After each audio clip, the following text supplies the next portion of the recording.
कृपया ध्यान दें। जब कल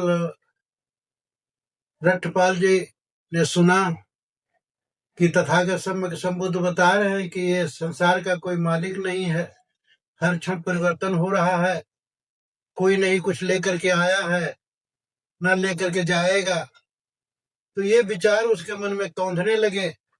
प्रवचन समाप्त हुआ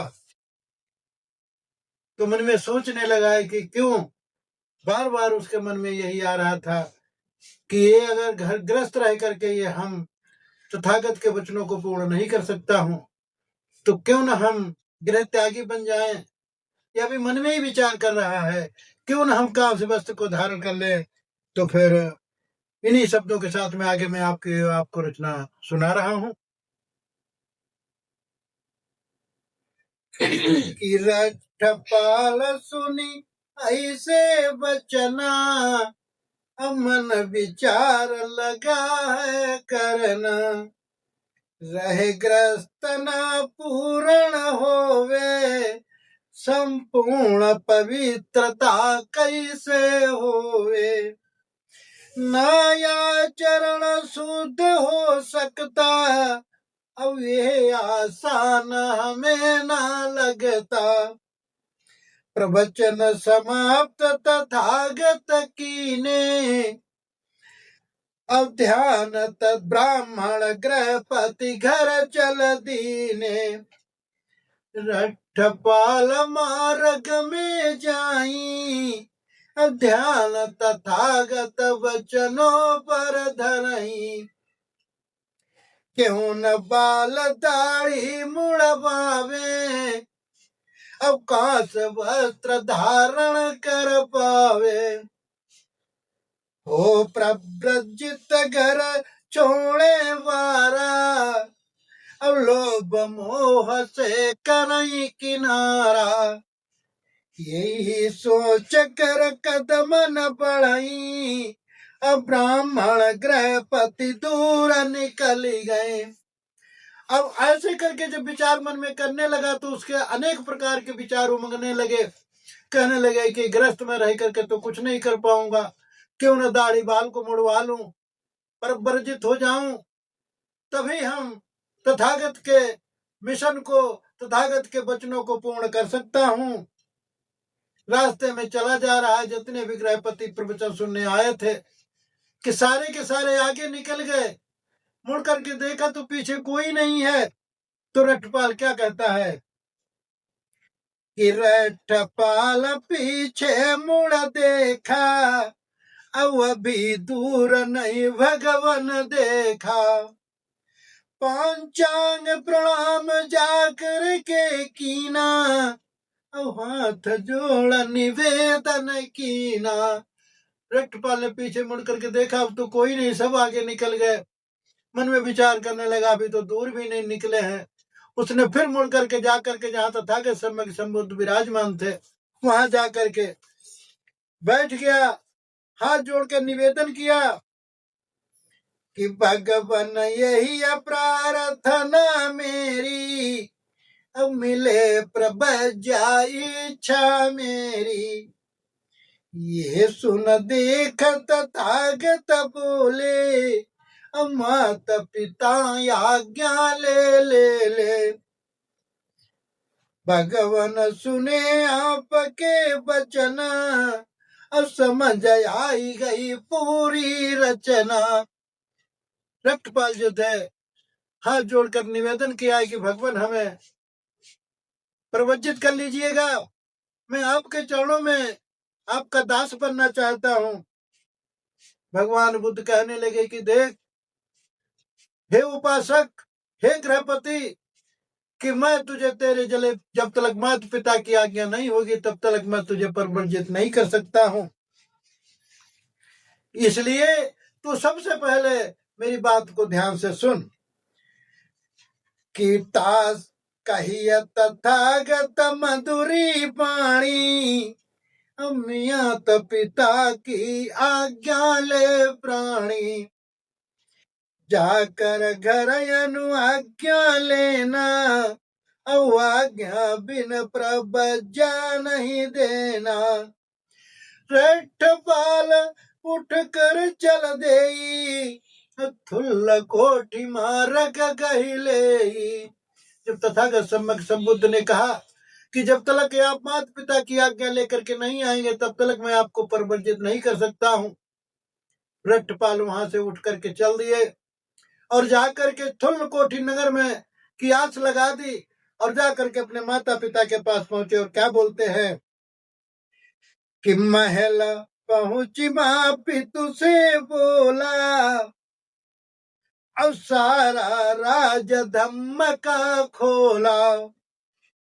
आज्ञा देव परवचित ही जाऊं, अब शरण तथागत की अपनाऊं।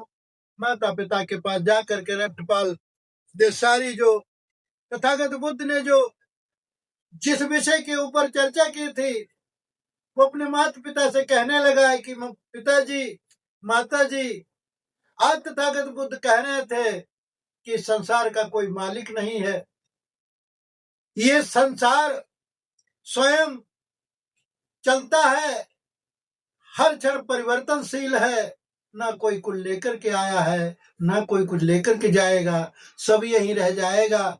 हे पिताजी, तब से मेरे मन में विचार आया कि क्यों न मैं तथागत बुद्ध के शरणगत हो जाऊं, उनके शरण में चला जाऊं। तो क्या कहते हैं कि पुत्र बचन सुनी गए घबराई, अब बोले मेरा मरण हुई जाई। माँ बोली घर दीपक मेरा, अब क्यों जीवन में करूं अंधेरा। पिताजी कहने लगे, जब उन्होंने ये बात सुनी रट्टपाल की तो पिताजी घबरा गए और कहने लगे तू तो मुझे जिंदा ही मारने की सोच रहा है, मेरा तो मरण हो जाएगा अगर तू घर से छोड़ के चला गया। माँ कहने लगी कि तू मेरा अकेला पुत्र है, घर का दीपक है, मेरे तो जीवन में अंधेरा ही अंधेरा छा जाएगा। कि जीवित मरण हमारा होई, अविकलौता पुत्र न दूसरा कोई। ऐसी बात कभी ना बोलो, अब सुखमय जीवन जहर न घोलो।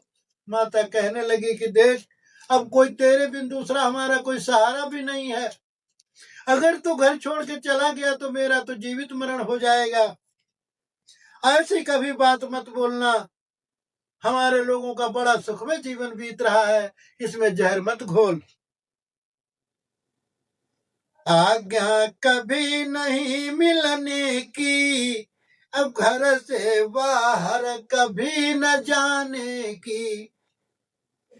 तुम में जीवन धारा बहती, अब पुत्र हृदय से साची कहती।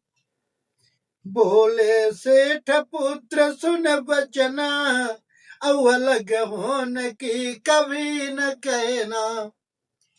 सेठ जी भी कहने लगे कि हे पुत्र रट्टपाल, हमसे अलग होने की कभी मत सोचना, तुम्ही में हमारी जीवन धारा बहती है, तुम अकलौते हमारे पुत्र हो, तो हम तुमको कैसे आज्ञा दे सकते हैं, तुम कभी घर जाने के बाहर की सोचना भी मत। घर तुमको परवजित होना, घर पर दान यज्ञ तुम करना। दान पुण्य मन माना करना, पर प्रवज्या को ही मत कहना। जीवन एक सहारा तुम ही, अब बूढ़ेपन का जीवन तुम ही। कहने लगे सेठ जी, हे बेटा, अब प्रपंचा के लिए कभी मत कहना, तुम्हें यज्ञ दान पुण्य जो भी कुछ करना है, हवन करना है, कथा भागवत करना है, जो भी कुछ करना है सारा घर में ही करो, घर में ही किसी को बुला करके आप खर्च पानी करो, दान पुण्य कर लो, लेकिन तुम ही एक हमारे जीवन के बूढ़े के सहारा हो, दूसरा कोई नहीं है। रट्टपाल कई बार दोहराया, अम्मा पितु दोनों ने ना कह समझाया। बार बार रट्टपाल अपने माता पिता से हाथ जोड़ करके निवेदन कर रहे, लेकिन बार बार ही रट्टपाल के पिता सेठ जी और माता जी बार बार उनको यही समझा रहे हैं कि तुम मेरे अकेले पुत्र हो, मैं तुमको कैसे जाने दूं, हम आपको घर से जाने की आज्ञा नहीं दे सकते हैं। आज्ञा अगर आप नहीं दोगे, अब प्राण त्याग घर पर ही देंगे। रट्टपाल कहने लगे कि अगर तुम हमको आज्ञा नहीं दोगे शरणागत होने की, तो मैं अपने प्राण त्याग दूंगा। रट्टपाल आंगन बिच लेटे, अब बुद्ध बचन बिच हृदय समेटे। रट्टपाल को जब माता पिता ने बिल्कुल ही मना कर दिया, रट्टपाल ने भी वचन कर लिया कि अगर मैं जाऊंगा तो बुद्ध की शरण जाऊंगा और नहीं तो अपने प्राण त्याग दूंगा। बीच आंगन में लेट गए और बुद्ध के वचनों को बार बार वो अंगीकार कर रहे थे कि खाना पानी सब ही छोड़ा, अब दासी दास आंगन सब दौड़ा। रट्टपाल ने खाना पानी सब छोड़ दिया। पिताजी कहने लगे कि कोई बात नहीं, लेकिन हम आज्ञा नहीं दे सकते हैं। शाम हो गई, सवेरा हो गया। माँ की ममता ने कहने लगी कि रट्टपाल के देखो, कहो जाके कि खाना खा ले। वो तो न कुछ खा रहा है न पी रहा है। जो भी दास दासी उसके पास आते थे उनको भी वो दूर हटा देता था। यही कहता था कि अगर जीना है तो शरणागत होना है और नहीं तो अपने प्राण त्याग देना है। एक सबई समझावई, अब रट्टपाल समझना आवई। जो भी गांव के बस्ती के लोग जो थे, प्रेमी थे, पड़ोसी थे, वो भी आकर के समझाने लगे, लेकिन उसके कोई समझ में नहीं आ रही थी।